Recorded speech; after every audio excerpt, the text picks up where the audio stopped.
आज सूर्य षष्ठी है, जिसको अगर हम आम भाषा में बोलें तो छठ का त्यौहार है। आज के दिन देश और दुनिया में हर नदी और तालाब के पास लोग जाते हैं और डूबते सूरज को अर्घ देते हैं और कल के उगने वाले सूरज की कामना करते हैं। आज अभी इस समय हम मौजूद हैं बनारस के अस्सी घाट पे, जहाँ पूरा घाट सजा हुआ है श्रद्धालुओं से, जो कि आज डूबते सूरज को अर्घ देने आए हैं। और इस पे चर्चा करने के लिए हमारे साथ बनारस के 3 वेटरन सीनियर जर्नलिस्ट हैं, जिनसे हम बात करेंगे इस वीडियो में कि छठ का पर्व क्या होता है, क्यों मनाया जाता है, कैसे मनाया जाता है और इन्होंने अभी तक की जितनी भी कवरेज की है उस पे छठ को कैसे देखा है।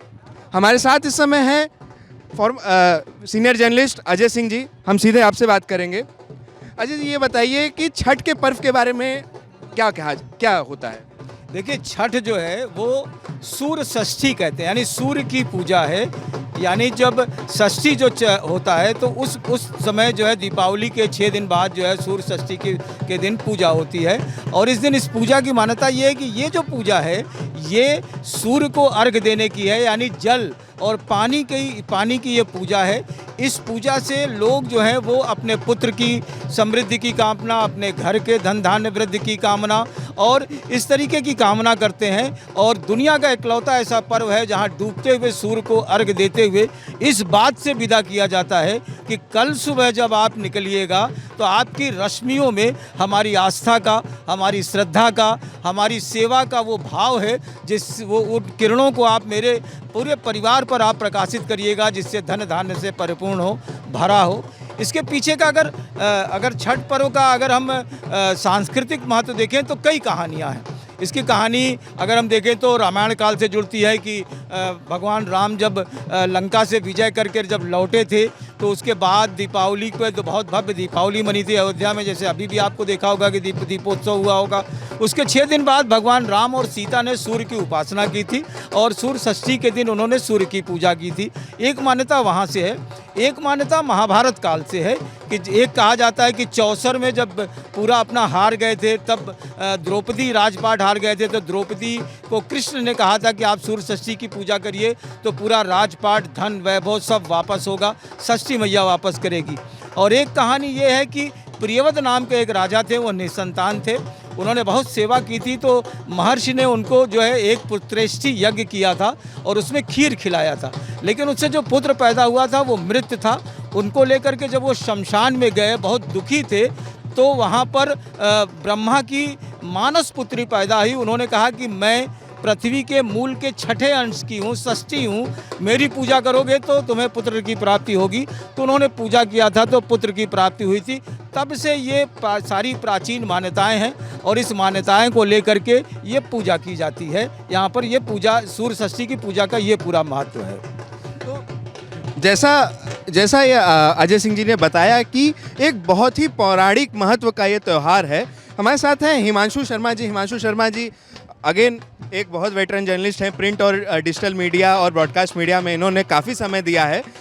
हिमांशु जी, आप ये बताइए कि ये जिस तरीके से हम देख सकते हैं भीड़ लगी हुई है, हिंदू धर्म में जितने भी त्यौहार होते हैं सबका कोई ना कोई एक सांस्कृतिक महत्व होता है और एक साइंटिफिक, वैज्ञानिक महत्व होता है। अगर हम इस पूजा की बात करें, इस पर्व की बात करें जिसको महापर्व मोदी जी ने घोषित कर दिया है, तो इसका साइंटिफिक महत्व क्या है, वैज्ञानिक महत्व क्या है? देखिए, सूर्य जो है, सबसे पहले इसका हम छोटा सा एक वो करेंगे कि सूर्य जो है प्रत्यक्ष देव हैं। हमने और किसी देवता को देखा नहीं, जो बताया वो जानते हैं, लेकिन सूर्य जो है वो हमें दिखाई देते हैं और जीवन के कारक हैं। जीव की उत्पत्ति में सूर्य का बहुत बड़ा योगदान है। सूर्य न हो तो जीवन असंभव है। तो ये सबसे बड़ी चीज़ है। तो ये जो पर्व है ये सूर्य के प्रति हमारी कृतज्ञता व्यक्त करने का एक पर्व है। हाँ, और सीधे सीधे ये प्रकृति पूजा का पर्व है। हम शुरू से ही प्रकृति के पोषक रहे हैं, प्रकृति पूजक रहे हैं। हम गोवर्धन पूजा के दिन पहाड़ों को पूजते हैं, नदियों को पूजते हैं। ये सब तमाम चीज़ें हमारे शास्त्रों में जो भी चीज़ें हैं, हमारी परंपरा में जो भी चीज़ें हैं, वो सारी चीज़ें देखेंगे तो हम कहीं ना कहीं वरुण देव को हमने इनको क्यों देव कहा? देव इसलिए कहा कि ये हमें देते हैं, ये इस और हमने और किसी देवता को देखा नहीं, लेकिन ये तो प्रत्यक्ष देव हैं, तो इसलिए ये हमने सूर्य की उपासना शुरू की। एक और चीज़ है कि प्रकृति ने जो पुराणों में, वेदों में, पुराणों में खासकर इसका वर्णन मिलता है कि वेद ये जो प्रकृति है उसका छठा अंश सूर्य और सृष्टि छठी मैया हो जाती है। सूर्य तो पुरुष है, लेकिन हम पूजा जो करते हैं वो छठी मैया की करते हैं। तो जो छठी मैया है सूर्य की बहन है। एक कहा बताया गया है कि सूर्य की बहन, जैसे 5 अंश, एक अंश सूर्य भी है उसमें, तो 5 अंश के बाद ये छठी अंश जो आती हैं वो सूर्य है, ये छठी मैया हैं, जिनको कि षष्ठी मैया कहा जाता है। दिवाली के अमावस्या के छठे दिन, कार्तिक मास की शुक्ल पक्ष की षष्ठी को ये पर्व मनाया जाता है। तो ये छठी मैया जो है ये ऐसी परंपरा है जो हमारे पौराणिक उसमें है कि ये जो छठी मैया है ये पोषण की, ये पालन की देवी है। कृष्ण जब पैदा हुए तब छठी मैया की पूजा वहाँ भी की गई थी। देवी मोह माया एक देवी का कॉन्सेप्ट मिलता है हमारे पुराणों में और शास्त्रों में, उसमें ये छठी मैया का, क्योंकि ये पोषक हैं तो इसलिए छठी मैया को, और सूर्य तो पूरा कारक है जीवन का, तो एक तो पैदा करने वाला है, कारक हो गया, और दूसरा उसकी पोषक। तो सूर्य और सृष्टि दोनों मिलते हैं तब ये सूर्य षष्ठी का, और ये शुद्ध रूप से प्रकृति का पर्व है। हम यहाँ पर देखेंगे कि हम अगर हम हमारे कैमरामैन हमको वहाँ ले जा पाएँ तो जो दौरी चढ़ाई जाती है, एक कोसी भरी जाती है, उसमें फल फूल चढ़ाए जाते हैं। सारे फल ऐसे होते हैं जिनका कि अपना महत्व है। ऐसे फल होते हैं जिनको शायद आम दिनों में कोई नहीं खाता, लेकिन आज के दिन उनका महत्व बढ़ जाता है। और हमारे जो जिसको कहा जाए सनातन परंपरा या धर्म परंपरा या हिंदू परंपरा में जो है, कोई भी चीज़ सिर्फ धार्मिक आधार नहीं है, उसका सामाजिक, उसका सांस्कृतिक, उसका आर्थिक, ये सारे आधार लेके बने हैं। तो हम बात कर रहे थे अभी के जो फलों में जो चढ़ाए जाते हैं, कैथ एक फल होता है जिसको कोई नहीं खाता, आमतौर पे कोई खाना नहीं पसंद करता, होता है नहीं, लेकिन उसका औषधीय गुण है, इसलिए उसको लगाया जाता है ताकि वो मृत ना हो जाए, इसलिए उनको लगाया जाता है। और इसलिए इनका महत्व बनाया गया कि छठ पूजा पे वो होना आवश्यक है। अमरख खट्टा, आंवला खट्टा, ये नींबू खट्टा क्यों है भाई? ये विटामिन सी है। विटामिन सी, ये सर्दियों का मौसम शुरू हो रहा है, उससे हमारी रक्षा करेगा ये साथ। और उसके साथ एक छोटी सी चीज़ याद आ गई भी, हल्दी एंटीबायोटिक, एंटीसेप्टिक ये काम करता है। तो यानी कि कहीं आपको कोई वायरल इन्फेक्शन ना होने पाए, और उसके साथ अगर कोई सेकेंडरी बैक्टीरियल इन्फेक्शन होता है तो वो हल्दी से पूरा हो जाए। कच्ची हल्दी चढ़ाई जाती है। तो इस तरह ये पूरा देखा जाए तो ये पूरी जो है ये प्रकृति की पूजा है। सूर्य षष्ठी जो है वो शुद्ध रूप से प्रकृति की पूजा है। और ये हमने उसको लोगों को सामान्य जन तक पहुंचाने के लिए हमारे जो लाइफ साइंटिस्ट हैं, हम जिनको कि कहते हैं ना कि बहुत हजारों साल उन्होंने तप किया, पूजा की, और बहुत बड़े ऋषि थे, वो जो है वो बेसिकली लाइफ साइंस, वो जीवन वैज्ञानिक थे। उन्होंने ये सोचा कि कैसे जीवन को बेहतर बनाया जाए, लोगों के जीवन, तो उसमें इस तरह की चीज़ें जोड़ते गए, और ये जुड़ते आज इस परंपरा के रूप में हमारे सामने है। जिस तरीके से हिमांशु जी ने एक्सप्लेन किया कि एक ये त्यौहार ही नहीं है बल्कि एक सामाजिक परंपरा बन गई, ताकि जो है इंसानी शरीर का अच्छे से पालन पोषण हो सके। हमारे साथ आशुतोष सिंह जी हैं। Ashutosh Singh again senior journalist हैं, बनारस और अगल बगल के ज़िलों और क्या पूरा प्रदेश ही इन्होंने कवर किया है। मेरा आपसे ये सीधा सवाल है कि छठ के पर्व को आपने बहुत सालों से कवर किया है, क्या फ़र्क दिखता है पहले और अभी में? क्या कोई बदलाव आया है? देखिए, अगर वाराणसी की बात करें तो वाराणसी चूँकि बिहार से बिल्कुल सटा हुआ ज़िला है, लिहाजा इसको मिनी बिहार भी कहा जाता है। और जैसे जैसे वक्त बीतता गया है, यहाँ पर जो छठ का स्वरूप है वो एक व्यापक रूप लेता जा रहा है। पहले लोग अपने आसपास के ही कुंडों में करते थे, या फिर गंगा घाटों पर कुछ इस तरीके की जो तस्वीरें थी वो नज़र नहीं आती थी। लेकिन जैसे जैसे समय गुजरता गया है, अब आप देखिए कि घाट पर तिल रखने तक की जगह नहीं है। और सिर्फ एक घाट नहीं, बल्कि वाराणसी के जो सभी 84 घाट हैं वहाँ पर ये इस तरीके की तस्वीरें नज़र आती हैं। तो आमतौर पे कुछ इस तरीके की जो तस्वीरें थी वो बिहार में ही दिखाई पड़ती थी, लेकिन अब जो उसका स्वरूप है अब वाराणसी में भी दिखाई देने लगा है।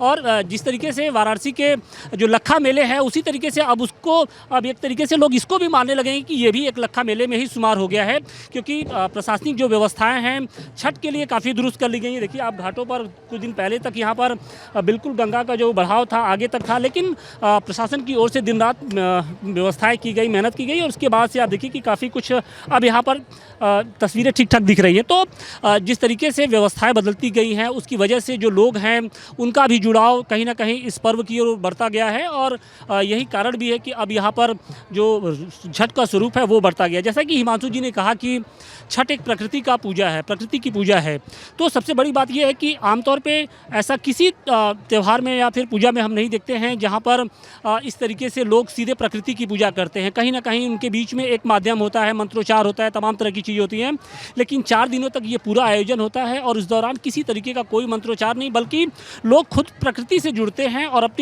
अपना जो भाव है वो उनको कहीं ना कहीं प्रकट करते हैं। तो बिल्कुल एक डिफरेंट ये त्यौहार है, बेहद कठिन माना जाता है। 4 दिन तक होता है, 36 घंटे जो महिलाएं होती हैं वो निराजल अखंड ये पूरा व्रत रखती हैं। घर के जो पुरुष होते हैं बहुत साफ़ सुथरा, सात्विकता का पूरा उसमें ख्याल रखा जाता है। तो अपने आप में ये बेहद दिलचस्प होता है। और जिस तरीके से आप देखिए कितनी खूबसूरत ये तस्वीर आपको इस वक्त घाटों पर नज़र आ रही है, क्योंकि घाटों पर ऐसी तस्वीरें हम देव दीपावली के ही दिन देखने को मिलती है, लेकिन अब जो उसका स्वरूप है अब उसने छठ ने भी ले लिया है। और वाराणसी के जो सभी 84 घाट हैं वो व्रती महिलाओं के एक तरीके से आगमन से पूरे तरीके से इस वक्त जगमग दिखाई पड़ रहे हैं। तो आस्था की जो छटा है, जो श्रद्धा का जो एक जो तस्वीरें हैं वो सभी 84 घाटों पर देखने को मिल रही है। हम वापस आएंगे अजय सिंह जी के पास। जी, जिस तरीके से जो भी छठ के बारे में हम रिसर्च कर रहे थे और हमने काफ़ी चीज़ें पढ़ी, तो इसमें एक जो चीज़ सामने आती है वो ये है कि ये त्यौहार जो है सदर्न नेपाल, मतलब दक्षिण नेपाल और बिहार का है। और अब जो है बनारस में भी आशुतोष जी ने बताया कि अब मिनी बिहार जो है बनारस में आ चुका है। तो इसका क्या भारत के दूसरे क्षेत्रों में कोई महत्व नहीं है? नहीं, बिल्कुल है। इसका बहुत फैलाव हुआ और ये हर जगह अब पूजा किया जाने लगा। आपका मूलतः सवाल ये है कि आखिर इसका इतना बड़ा एक बिहार के छोटे से जगह निकल करके पूरे देश दुनिया में कैसे पहुंचा, इसका फैलाव कैसे हुआ, आपका अगर ये सवाल है तो उसका ये है कि देखिए ये जो पूजा है, बाकी जो पूजा होती है जैसे ही पूजा नाम आता है वैसे ही उसमें कर्मकांड जुड़ जाता है और उसमें कर्मकांड होता है। जब कर्मकांड होगा तो जब वेद वेदांग आएंगे तो उसमें ब्राह्मण आ जाएगा, उसमें फिर उसमें नियम आचार विचार आ जाएंगे, फिर उसमें तमाम बहुत सी बातें आ जाएंगी। इस पर्व में क्या होता है, ये लोक का पर्व है, इस पर्व में क्या होता है कि इसमें कोई पूजा का विधि विधान, कोई उस तरीके का कर्मकांड नहीं है। विधि विधान बहुत कड़ा है लेकिन कर्मकांड नहीं है जिससे वो किया जा सके। इसमें क्या चाहिए, इसमें एक सूर्य चाहिए जो आपको हर जगह ऊपर उपलब्ध हो जाएंगे। दूसरा क्या चाहिए, पानी चाहिए। तीसरा क्या चाहिए, शुद्धता चाहिए, एक पवित्रता चाहिए। चौथा क्या चीज़ इसमें चाहिए, वो फल चाहिए जो आम बहुत सहजता से उपलब्ध हो जाएं, जिनको कि स्वयं बहुत सी स्त्रियां तैयार करती हैं। आप देखेंगे तो छठ के लिए अगर कठिनता से देखिए तो गेहूं एक एक बिन करके वो करती हैं। केले के घवद में केला फरता है उसको वो लोग बहुत करते हैं। उसमें गाना है कि मरबो रे सुगवा धनुक से सुगा गिरे मडराए, यानी जूठा कोई चीज़ नहीं वो नहीं चढ़ने देते हैं। उसके अलावा जो तमाम इसमें फल हैं जैसे कि हिमांशु जी बता रहे थे, तो अगर आप देखिए तो तमाम ऐसी चीज़ें हैं जिनका ना आप YouTube पे सर्च करेंगे। इसकी व्यापकता की अगर हम बात करेंगे कि आप YouTube पे या गूगल पे आप छठ डाल दीजिए और छठ के तरीके और वो डाल दीजिए, तो आपको तमाम चीज़ें निकल आएंगी। जैसे मैंने अभी आपके सामने ये डाला तो इसमें निकल करके आ गया कि छठ पर चढ़ाए जाने वाले प्रमुख फल क्या हैं और इनकी शुद्धता। नारियल किसके प्रतीक है? तो नारियल जो है वो कहते हैं श्रीफल कहते हैं, यानी ये समृद्धि का प्रतीक है। डाब और नींबू जो वो होता है वो विशेष रूप से छठ में चढ़ाया जाता है। गन्ना मिठास के लिए है, सिंघाड़ा मौसमी फल है, शुद्धता के लिए है। अनानास स्वास्थ्य लाभ और शुभता के कारण चलाते हैं। सीताफल स्वाद और स्वास्थ्य लाभ के लिए। संतरा है, सुथनी है, पपीता मतलब मेरे कहने का मतलब कि ये जितने फल हैं वो सहजता से मिल जाते हैं। तो इसमें क्या मिला? 4 चीज़ हमने आपको बताई। 5वीं चीज़ जो है इसमें है आपस का बंधुत्व। ये इसके लिए कहीं से कोई पुजारी नहीं लाया जाता। घर की सारी महिलाएं, आस पड़ोस की महिलाएं, जो व्रती नहीं है वो महिलाएं, तो ये सहयोग का पर्व है। आप देखेंगे कि घाट पर यहाँ पर अगर दिखाएं, अगर हमारे कैमरामैन दिखाएं तो घाट पर यहाँ पर जो है लोग, कुछ पुरुष जो है वो देखिए गन्ना लगाने का सहयोग कर रहे हैं, वो लोग गन्ना लगा रहे हैं। कुछ लोग जो है घाट का लेपन करते हैं। बहुत से लोग ऐसे होते हैं जो रास्ता का निर्माण करते हैं, रास्ता बनाते हैं। और लोग जो है वो अलग अलग जा कर के ठेकुआ बनाते हैं, इस तरीके की चीज़ें मतलब वो करते हैं।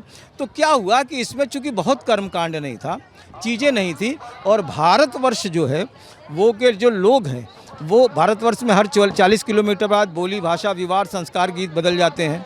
उसी तरीके से पर्व भी बदल जाते हैं, पर्व भी अपने अपने यहाँ के रहते हैं। लेकिन बहुत से ऐसे पर्व हैं जो लोग अपने साथ लेके गए। जैसे जब यहाँ से गिरमिटिया मजदूर भी गए तो इंडोनेशिया गए, जावा गए, सुमित्रा गए, तो वो छठ को लेके गए और वहाँ उन्हें कोई ऐसी चीज़ की ज़रूरत नहीं थी। वहाँ 4 लोगों को मिलना था, ये चीज़ें मिलनी थी। सूर्य हर जगह मिल जाएगा, पानी मिल जाएगा, और आदमी व्रत रह करके षष्ठी मैया की पूजा कर लेंगी, और षष्ठी मैया सबको क्षमा भी करती हैं और धन्य दान से झोली भरती हैं। इसलिए क्या हुआ कि बिहार से निकल करके जो भी परिवार, बनारस में अगर 2 परिवार आया तो कालांतर में 2 से 10, 10 से 20, 20 से 100, 100 से 200, 1000 परिवार बढ़ता चला गया। और ये जहाँ जहाँ गए, जैसे जैसे गए वैसे वैसे बढ़ता चला गया। आज मैं देखता हूँ कि बनारस में छठ 2 तक एक छठ होता है, ललही छठ, वो उस समय होता है, इसके पहले होता है। तो अब क्या है कि अलग अलग जगह की मान्यता है, तो लोग, ऐसे लोग भी अब इस छठ की पूजा करने लगे। जो लोग उनके साथ आते थे उन्होंने छठ व्रत को उठाया, और ये परंपरागत तरीके से चलता है। सास करती थी, फिर पत्नी करने लगी, फिर उनके बच्चे करने लगे, फिर वो करने लगे, तो ये धीरे धीरे आगे बढ़ता गया। इसलिए इसकी इतनी व्यापकता है। क्यों? क्योंकि ये आस्था का, इसमें आस्था चाहिए, शुद्धता चाहिए, साफ सफाई चाहिए, और सूर्य चाहिए और जल चाहिए, जो हर जगह मिल जा रहे हैं। कहीं नहीं मिलते, लोग अपने छत पे कर ले रहे हैं। आप देखिए यहाँ पर जो बनारस के घाट पर भीड़ है, इसकी तिगनी चौगनी भीड़ कभी हुआ करती थी, लेकिन आज 70% बनारस के घरों में छतों पर आप देखेंगे कि पूजा हो रही है। तो क्यों? क्योंकि जहाँ भी ये दोनों लोग मिल जाएं, सहजता से मिल जाते हैं, सामग्री मिल जाती है, वहाँ पूजा हो जाती। इसलिए इसकी व्यापकता बहुत बढ़ी और जगह जगह गई, और आज ये राष्ट्रीय पर्व के रूप में तब्दील होता जा रहा है। ये लोक का पर्व जो है, ये आम जन का पर्व है। इसके लिए न कोई प्रशासन चाहिए, न कोई पूजा पाठ चाहिए, न कोई सरकारी मदद चाहिए, न किसी तरह की कोई चीज़ नहीं चाहिए। स्वयं में आदमी को जल मिल जाएगा, पानी मिल जाएगा, थोड़ी जगह मिल जाएगी, मिट्टी लेपेंगे, अपना स्नान करेंगे, अर्घ देंगे। अच्छा, दूसरा एक बड़ी बात है कि अर्घ देने की बात है। क्या अर्घ पे हम आने ही वाले। सूर्य को क्या देते हैं? अर्घ देते हैं। अर्घ की क्या प्रथा है हमारे यहाँ? अर्घ की प्रथा ये है कि जब आप सूर्य को जल देते हैं तो सन रेज, जो उससे जो अल्ट्रावायलेट रेज आती हैं, और ये भी मान्यता है, लोग कहते हैं कि आज षष्ठी के दिन कुछ ऐसी किरणें हैं जो आती हैं, जो किरणें शोधित होने के बाद आती हैं। वो तो कुछ ऐसी किरणें आती हैं जो पराबैंगनी किरणें, जो खतरनाक होती है, लेकिन कुछ ऐसी घटनाएं होती हैं जिससे वो शोधित होकर के जब यहाँ आती हैं तो हमारे शरीर को बहुत फ़ायदा देती हैं। आपको याद होगा अर्घ देने के लिए कि कर्ण सूर्य के पुत्र थे, और कर्ण आधे पानी में खड़े होकर के दिन भर कई घंटे अर्घ दिया करते थे। और उस अर्घ की, सूर्य के उस अर्घ की देने की वजह से ही कर्ण को इतनी शक्ति प्राप्त हुई थी, इतनी तमाम चीज़ें प्राप्त हुई थी, उसको वैभव मिला था। तो ये अर्घ जो दिया जाता है, ये अर्घ उसी बात का प्रतीक है, सूर्य को अर्घ देने का प्रतीक है कि वो जो है उन्हें वैभव देंगे, प्रतिष्ठा देंगे, उनके शरीर को निरोग रखेंगे, और उनको घर को धन धान्य से परिपूर्ण करेंगे। इसीलिए इसकी लोक में व्याप्ति हुई है। अब हम आते हैं अपने आखिरी सवाल पे, छठ को लेके।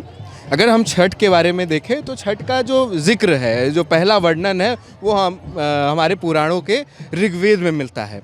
लेकिन अब जिस तरीके से जैसे अजय जी ने बताया कि जब जो है बिहार से मज़दूर बना के लोगों को ले गए, अलग अफ्रीका गए कुछ लोग जो है जावा सुमात्रा गए, साउथ ईस्ट एशिया में गए, वैसे ही अब बिहारियों पे ये बहुत बड़ा आरोप लगता है कि छठ के माध्यम से वो अपने कल्चर का इम्पीरियलिज्म कर रहे हैं, थोपा जा रहा है। इसमें आपका क्या कहना है? देखिए, ये कोई थोपने उपने वाली बात नहीं है और किसी में आरोप नहीं लगाया जा सकता सर।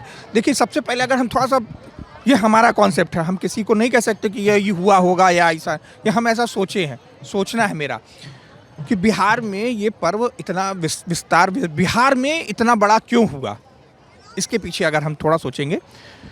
बिहार जो है, बिहार के लोग पूरे देश में अलग अलग जगहों पर हैं। वो ब्यूरोक्रेट्स के रूप में हैं, वो कॉरपोरेट्स के रूप में हैं, वो मज़दूरों के रूप में हैं, वो अलग अलग समुदाय में पूरे देश में, इवन कहिए पूरी दुनिया में हैं। अब वो वापस आ नहीं पाते हैं, मौका नहीं मिलता है आने का। कुछ पेशेगत मजबूरियां होंगी, कुछ और दूसरी मजबूरियां होंगी, कुछ आर्थिक मजबूरियां हो सकती हैं, लेकिन एक बंधन में बांधा गया कि भैया डाला छठ है तो जरूर घर आना है। तो ये आप जान लीजिए कि अगर कोई भी बिहार का रहने वाला है, अगर वो देश के किसी भी कोने में बहुत मन मार कर वो दिवाली पे घर ना आए, होली पे घर ना आए, लेकिन छठ पे जरूर घर आएगा, उसका पूरा प्रयास रहेगा कि वो छठ पे अपने घर वापस आए। तो सीधे से कहने का मतलब कि बिहार में जो लोग बाहर थे उनको वापस अपने जड़ों तक लाने के लिए ये पर्व एक बहुत बड़ी भूमिका निभाता है। और हमारे ख्याल से इसी से इसकी शुरुआत भी हुई होगी। इसके पीछे सूर्य की उपासना और प्रकृति की उपासना तो हम लोग अनादिकाल से कर रहे हैं, हम लोग शुरू से कर रहे हैं। इसमें कोई नहीं, दुनिया के जितने भी धर्म रहे हैं सब में सूरज की उपासना, सूर्य की उपासना हुई है और करते आ रहे हैं। लेकिन इसके पीछे जो अगर ये तर्क हो सकता है कि इस कारण से उसको ले आएगा। और जहाँ तक आपने बात कही आरोप, मैंने कि बिहारी इसको फैला रहे हैं, फैला नहीं रहे हैं, ये फैल रहा है, कोई फैला नहीं रहा है इसको ये। और इसमें कोई सबसे बड़ी चीज़ कि और इसके फैलने का एक बहुत बड़ा कारण जो है वो मैं बताऊं आपको, जो मेरी समझ कहती है कि इसमें कहीं कोई वैदिक बंधन नहीं है। जहाँ पे कर्मकांड आता है, जहाँ पर वैदिक रीति रिवाजों का बंधन आता है, वहाँ पर चीज़ें संकुचित होती हैं। जहाँ पर, और ये शुद्ध रूप से लोक का पर्व है, ये लोक से जुड़ा हुआ है, लोगों से जुड़ा, लोक मतलब लोगों से जुड़ा हुआ है, कहीं कुछ नहीं। किसी भी आप देवी जहाँ देखेंगे वहाँ पे कोई पूजा करवाते नहीं मिलेगा। एक धूपबत्ती गाड़ी, एक दिया जलाया, एक कलश रखा, फल रखा, सूर्य भगवान शाम को अस्ताचलगामी सूर्य को अर्घ्य दिया, उसके बाद सवेरे अर्घ्य दिया, मामला ख़त्म। उसके बाद कहीं कोई गाएगा नहीं। और जो गाएंगे वो गाएंगे कि कहाँ बिलम लिए सूरज देव अरगिया के बेर, वो भी लोक गीत है। तो सीधे सीधे सिर्फ लोक है इसमें। तो जहाँ लोक है तो वहाँ पर आपको फैलाने की कहाँ ज़रूरत, वो तो अपने आप विस्तार ले रहा है। इसमें कहीं कोई बंधन नहीं है, कर्मकांडों का बंधन। जहाँ पे इस तरह की चीज़ें आएंगी ना, वहाँ पे बंधन होता है, वहाँ पे आपको फैलाने की ज़रूरत पड़ती है। इसको फैलाने की ज़रूरत नहीं है, ये अपने आप है। और धीरे धीरे लोग वो भी कर रहे हैं कि हाँ ठीक तो है, सूर्य की पूजा कर रहे हैं ना, सूर्य की पूजा कर रहे हैं ना, सूर्य तो हमको भगवान दिखाई देते हैं। तो इस तरह से ये पूरी चीज़ें फैली। और एक चीज़ और, हमने प्रकृति की बात कही थी, एक चीज़ और दिमाग में आ गई तो सोचा कि आपको बता दूं। भारतेंदु हरिश्चंद्र ने अब इसको लोक से कैसे जोड़ा, प्रकृति से कैसे जोड़ा, ये भारतेंदु हरिश्चंद्र ने कहा कि इस हमारे जो त्यौहार हैं, जो दिवाली हो, होली हो, डाला छठ हो, इस तरह के जितने त्यौहार हैं, ये त्यौहार हमारी म्यूनिसिपैलिटी हैं। म्यूनिसिपैलिटी बोले तो नगर निगम है जो सफाई करते हैं।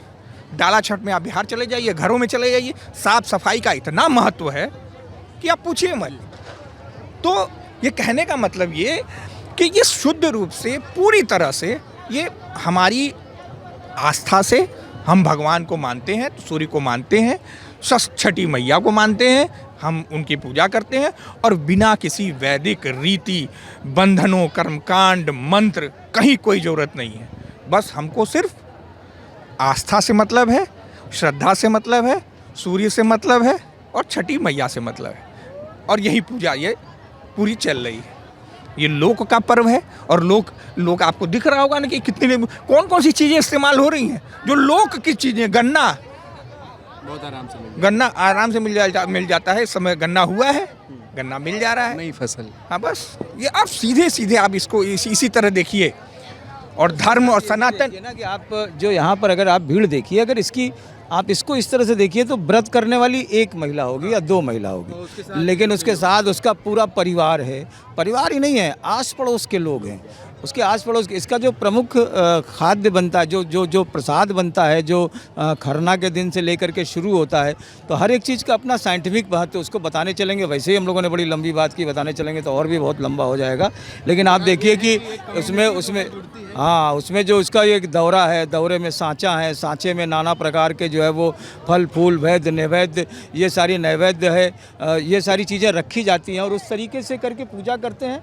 और बड़ी लंबी सिंदूर लगाने की परंपरा है, वो लंबे सुहाग की परंपरा है कि एक लंबा सुहाग उनका होगा, उनके पति को वो उसमें सम्मिलित होते हैं वो लोग। और पति जो है आगे आगे दौरा सर पर लेकर के चलता है, लेकर के आता है। तो ये बताता है कि कर्तव्य का, दायित्व का बोध भी कराता है ये पर्व, पूरे तरीके से जोड़े रखता है। आज जो एकल परिवार होते जा रहे हैं, जो संयुक्त परिवार की प्रथा खत्म होते जा रहे हैं, न्यूक्लियर फैमिली हो गई है। पहले हम पूरे मोहल्ले के लोग इकट्ठा होते थे, मोहल्ले की बहन होती थी, मोहल्ले की बुआ होती थी। आज जो है हम नंबरों, फ्लैट के नंबरों से जाने जा रहे हैं, 101 वाले, 202 वाले, 303 वाले नाम। और ये चीज़ें तेज़ी से बदलते समाज में जो टूटती जा रही है, उसे छठ जैसे पर्व जोड़ते हैं, उन्हें एक साथ करते हैं। ये पर्व वो हैं जो हमें अपनी मूल संस्कृति से जोड़े रखती है।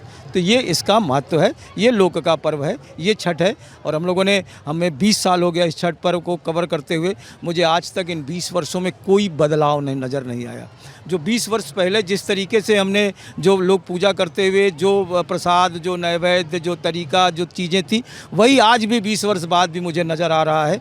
मुझे कोई अंतर नज़र नहीं आ रहा है। वही घाट, वही चीज़, वही विजुअल, उसी तरीके का एटमॉस्फियर, वही आस्था, वही श्रद्धा, वही विश्वास, वो सारी चीज़ें वैसे ही दिखती हैं। ये इसका मूल है जो बदलता नहीं है। और ये बदलता नहीं है, इस वजह से लोग इसके साथ आत्मसात होते जाते हैं और आत्मसात हो रहे हैं। अजय जी, हिमांशु जी, हमसे बात करने के लिए बहुत बहुत धन्यवाद। तो जैसा आप देख सकते हैं, पूरा 80 घाट इस समय भर चुका है। शाम के अर्घ का समय हो गया है और आप ये देखिए किस तरीके से आस्था से लोग इस पर्व को मना रहे हैं। छठ हमें बस ये नहीं बताता है कि एक त्यौहार है, इसे मनाना चाहिए, बल्कि ये भी बताता है कि एक सामाजिक, सोसाइटल इंक्लूजन, यानी कि सम्मिलित होना चाहिए, समाज को एक साथ रखना चाहिए। गौरव द्विवेदी, गांडीव डिजिटल।